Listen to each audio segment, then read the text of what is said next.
Hello passengers, I hope आप सभी अच्छे होंगे। लास्ट एपिसोड में हमने देखा था कि यूमी ये रियलाइज़ करती है कि उसको प्यार था ही नहीं बॉबी से। और अब इस फाइनल एपिसोड का टाइटल हम देख सकते हैं। हमें ऑफिस का सीन दिखाया जाता है जहां यूमी और सीनियर एडिटर की असिस्टेंट लोगों की कमेंट्स पढ़ रहे थे। यूमी कमेंट देख सैड हो रही थी बिकॉज उसमें लिखा था कि स्टार्टिंग में नोवेल काफ़ी अच्छा था बट स्लोली स्टोरी की स्वीटनेस कम हो रही थी। असिस्टेंट समझाती है कि स्टोरी की एंडिंग करीब है तो लोगों को टेंशन हो रहा है कि शायद हैप्पी एंडिंग होगी या नहीं, बट असिस्टेंट को उम्मीद थी कि वह ज़रूर अच्छा एंडिंग करेगी। यहाँ राइटर सेल पे भी अलग ही प्रेशर था एंडिंग को लेके। बाकी सेल्स भी उस पर अलग ही तरह से टेंशन दे रहे थे, स्पेशली नर्वस सेल। वो खुद तो नर्वस हो रही थी बट वो पूरे माहौल भी नर्वस कर रही थी। राइटर सेल को ये सब सुन सुन के डर और टेंशन हो रहा था, इसलिए वो लिख भी नहीं पा रहा था। इस तरफ असिस्टेंट बोलती है यूमी से कि वो लास्ट स्क्रिप्ट कल मॉर्निंग तक सबमिट करने के लिए। अब यूमी की परेशानी और बढ़ चुकी थी, उसको किसी भी कीमत पे ये एंडिंग कंप्लीट करना ही था। बट असली इंसिडेंट तो ईदा की वेडिंग से पहले हुआ है। राइटर सेल रीजन सेल के दरवाज़ा ठकठकाता है। राइटर सेल बताता है कि उसको लैपटॉप नहीं मिल रहा, जहाँ चार्ज करती है वहाँ भी नहीं, टेबल पे भी नहीं। यूमी ढूंढ ढूंढ के पागल हो रही थी बट लैपटॉप का अता पता नहीं था। रीजन सेल पूछता है कि उस लैपटॉप में कितना लिखा हुआ था। राइटर सेल टोटल एपिसोड्स बताता है। ये सुन के तो रीजन सेल शॉक होता है और कहता है कि ज़रूर यूमी कहीं बाहर भूल आई होगी। यूमी यहाँ सारी जगह को याद करने लगती है। उसको ऑफिस वाला मीटिंग रूम याद आता है। वो असिस्टेंट को कॉल करके पूछती है तो वो बताती है कि मीटिंग रूम में उसका लैपटॉप था, यूमी का नहीं। राइटर सेल तो पूरा सदमे में चला गया था। रीजन सेल बोलता है कि एक नया लैपटॉप लेके फिर से लिखने के लिए, लेकिन फिर से लिखना वो भी स्टार्टिंग से मुश्किल नहीं, नामुमकिन है ये। यूमी नेक्स्ट डे ईदा की वेडिंग पहुंचती है। वो अपना लैपटॉप ढूंढ नहीं पाई थी।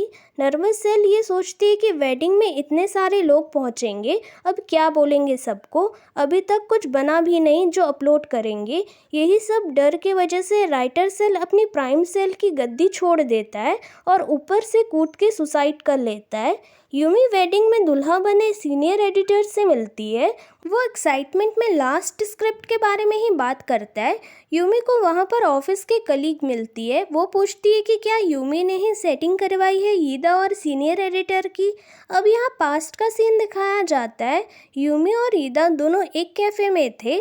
ईदा अपने ब्रेकअप की स्टोरी बता रही थी और तभी वहाँ सीनियर एडिटर की एंट्री होती है और यूमी दोनों को एक दूसरे से इंट्रोड्यूस कराती है। ईदा सीनियर एडिटर को बेस्ट कहती है क्योंकि वो अच्छी स्टोरी को जल्दी अपनी नज़र से पहचान लेता है। तभी तो सीनियर एडिटर यूमी को ऐसे राइटर चूज़ किया है। ईदा सीनियर एडिटर की तारीफ करती है। ये सुन के सीनियर एडिटर का लव सेल ईदा का नाम लिखता है। नेक्स्ट मोमेंट ईदा को सीनियर एडिटर का मैसेज आता है। उसमें लिखा था कि क्या वो लंच के लिए मिलेगी और ईदा मान जाती है।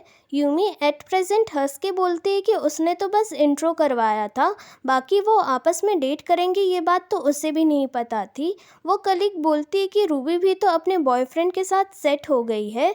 यूमी उसका भी जवाब यही देती है कि वो उनको बस इंट्रो करवाई थी और वो खुद से डेट करने लगे। फिर वो दोनों गिफ्ट का एनवलप देते हैं जिसमें बॉबी का भी एनवलप था। वो कलीग बताती है कि बॉबी का ट्रांसफ़र सिंगापुर में हो गया है।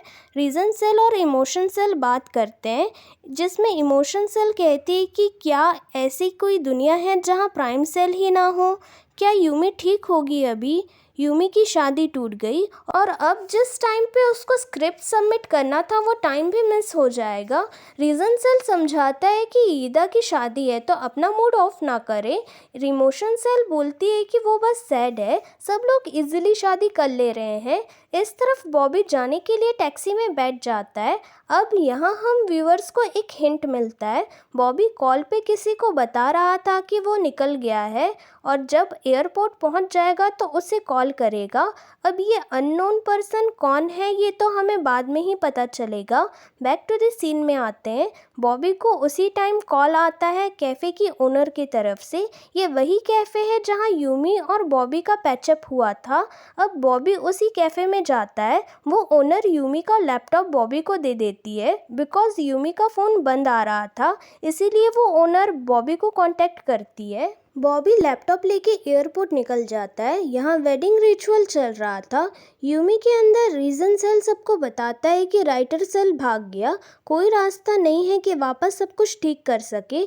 आज लास्ट डे है सबमिशन का और हफ्ते भर की मेहनत गुम हो चुकी है।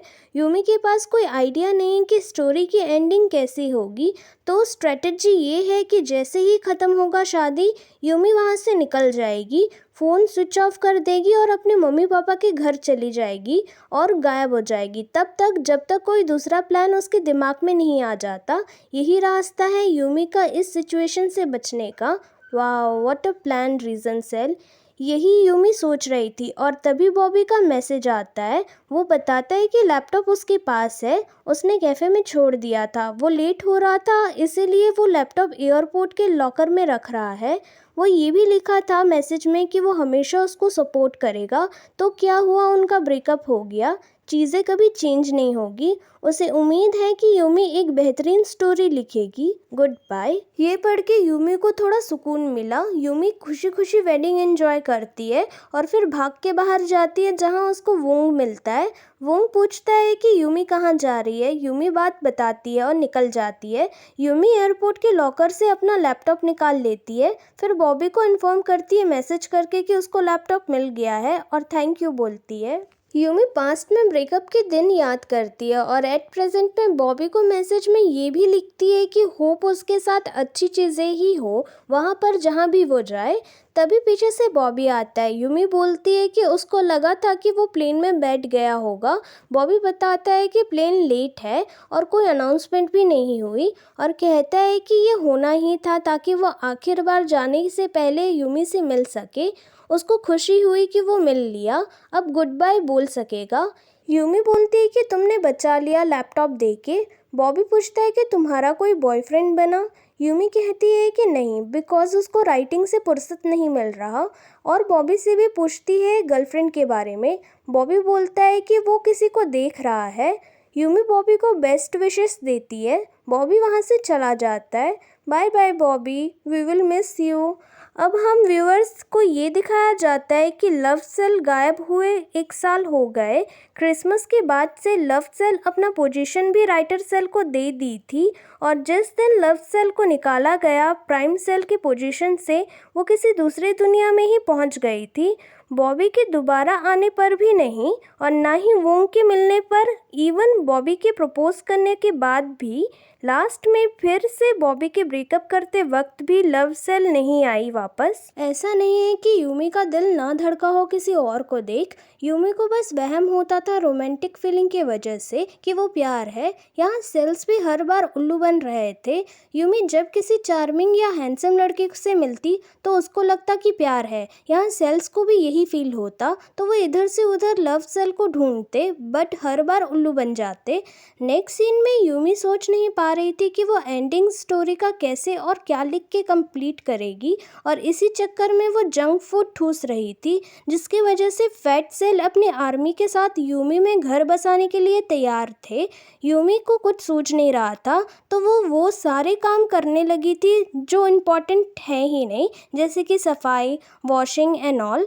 तभी रूबी का कॉल आता है। वो क्रिसमस पार्टी के लिए यूमी को इनवाइट करती है और उसी से यूमी को भी आगे की स्टोरी के एंडिंग का आइडिया मिल जाता है और फाइनली दी एंड करके सीनियर एडिटर को सेंड कर देती है। और हम व्यूअर्स को ये बताया जाता है कि साल ही हुए थे यूमी को राइटर बने और उतने टाइम में यूमी ने 2 नोवेल लिख दिए। यूमी बहुत खुश होती है कि फाइनली उसने कंप्लीट कर दिया। सेल भी बिजी थे अवार्ड फंक्शन के लिए बिकॉज ये साल का एंड था। रीजन सेल अनाउंस करता है कि इस साल के विनर का नाम, और ये अवार्ड था द मोस्ट इम्प्रूव्ड सेल का जिसने इस साल सबसे ज़्यादा ग्रोथ दिखाई है और विनर है बॉबी के सेल्स। वेल वो कहाँ से अटेंड करेंगे यूमी का फंक्शन, बट यहाँ राइटर सेल गुस्सा होता है ये कह के कि उसको मिलना चाहिए था। रीजन सेल समझाता है कि राइटर सेल ने तो बुक लिखा बट बॉबी ने ही तो यूमी को एनकरेज किया था और यूमी के टैलेंट को समझा था। बॉबी ने हर बार सपोर्ट किया है, इवन लास्ट में बॉबी ने ही लैपटॉप ढूंढ के यूमी को दिया। अगर बॉबी को विश्वास नहीं होता राइटर सेल पे तो कब का राइटर सेल कब्र में दफन हो चुका होता। यूमी यही सोच के बॉबी को मैसेज करके क्रिसमस विश करती है। फिर यूमी को एक बात याद आती है कि वोंग ने न्यू लैपटॉप गिफ्ट दिया था। वोंग बोलता है उसने सुना कि यूमी का लैपटॉप गुम हो गया था, इसीलिए वो यूज़ करने के लिए नया लैपटॉप उसको खरीद कर दिया। यूमी कहती है कि उसको अपना लैपटॉप मिल गया है तो वो इस नए लैपटॉप को रिटर्न कर देगी। वोंग कहता है कि यूज़ कर लो नए वाले को, ये गिफ्ट है उसके तरफ से ताकि यूमी अच्छा लिख सके, और अगर यूमी रिटर्न करेगी तो वो और दोबारा भिजवा देगा। ये कह के वोंग फ़ोन कट कर देता है। यूमी एट प्रेजेंट वही लैपटॉप रिटर्न करने के लिए वोंग के ऑफिस जाती है, जहां वोंग का फ्रेंड यूमी को पहचान लेता है और वोंग के कैबिन ले जाता है। यूमी वोंग के टेबल पे कुछ कमेंट्स पढ़ती है और यहाँ यूमी को समझ आता है कि वोंग ही था जो अच्छे कमेंट्स वेब नोवेल में पोस्ट करता था।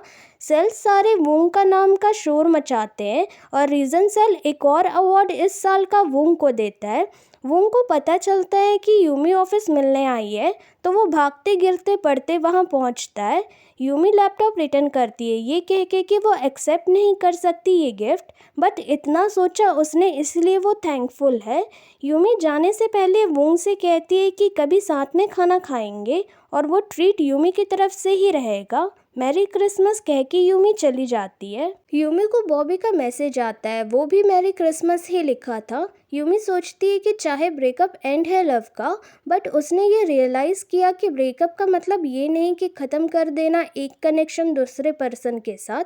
और जैसे ही वो एंटर होती है सारे लोग उसका धमाके के साथ वेलकम करते हैं, सारे लोग खूब एंजॉय करते हैं। यूमी ड्रिंक ज़्यादा की थी और इसी हालत में वो घर पहुंचती है, उसको नींद नहीं आ रही थी। इमोशन सेल रीजन सेल के पास जाके बोलती है कि सडनली उसे गाना गाने का मन हो रहा है।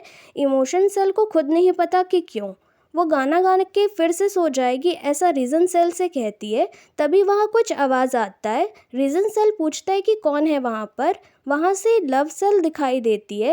लव सेल कुछ दिन पहले ही आई थी, अचानक उसको किसी ने खींच लिया और जब आँख खुली तो वो वापस यूमी की दुनिया में थी। वो अब उड़ भी नहीं सकती थी क्योंकि वो प्राइम सेल नहीं है, इसलिए चल के आने में देर हो गई उसको। रीजन सेल और इमोशन सेल को लव सेल के आने की बहुत खुशी हुई। अब ये रीज़न कौन है जिसकी वजह से लव सेल इतने साल बाद रिटर्न आई, ये तो अभी भी सस्पेंस ही है। नेक्स्ट हमें वही पार्टी वाला सीन दिखाया जाता है जहां सीनियर एडिटर कंपनी में ज्वाइन हुए नए मेंबर से यूमी को इंट्रोड्यूस कराता है। सीनियर एडिटर बोलता है कि जब उसकी असिस्टेंट मैटरनिटी लीव लेगी तो उसकी जगह ये इंसान यूमी के साथ काम करेगा। यूमी उस इंसान से हाथ मिलाती है। अब हम व्यूवर्स को उस इंसान का फेस नहीं दिखाया गया है। यहाँ सारे सेल्स को मालूम चलता है कि लव सेल वापस आ चुकी है तो वो सारे लव सेल से मिलने जाते हैं। लव वापस आ चुकी थी और यूमी की खुशियों के दिन भी यूमी और सारे सेल्स एक साथ आते हैं। सब खुश थे, बट ये एंडिंग नहीं है। नेक्स्ट मॉर्निंग यूमी को मैसेज आता है उसी इंसान का जिसमें लिखा था कि क्या वो घर सेफली पहुंच गई थी कल। यूमी सोचती कि कौन हो सकता है ये, फिर उसे याद आता है कि शायद न्यू एम्प्लॉय में से कोई होगा। यूमी रिप्लाई देती है और उस इंसान का नाम पूछती है। वो इंसान रिप्लाई देता है कि पार्टी में उसने अपने आप को इंट्रोड्यूस किया था कि वो अब से असिस्टेंट के बदले काम करने वाला है। यूमी उस इंसान का नाम सोचती है और काम करने लगती है कि तभी नोटिफिकेशन बेल बजता है और हम व्यूअर्स को उसका नाम दिखाया जाता है, मिस्टर शिन सोन रॉक। और इसी के साथ यूमी सेल सीज़न 2 का एंड होता है। आई नो सस्पेंस अभी भी है, बट मुझे लगता है कि सीज़न 3 फिर आएगा और एक न्यू कैरेक्टर यूमी के साथ नज़र आने वाला है। आई होप आप सभी को सारे एपिसोड के एक्सप्लेनेशन अच्छे लगे होंगे और मैं मिलती हूँ अगले न्यू ड्रामा के साथ। तब तक के लिए with lots of love, bye bye.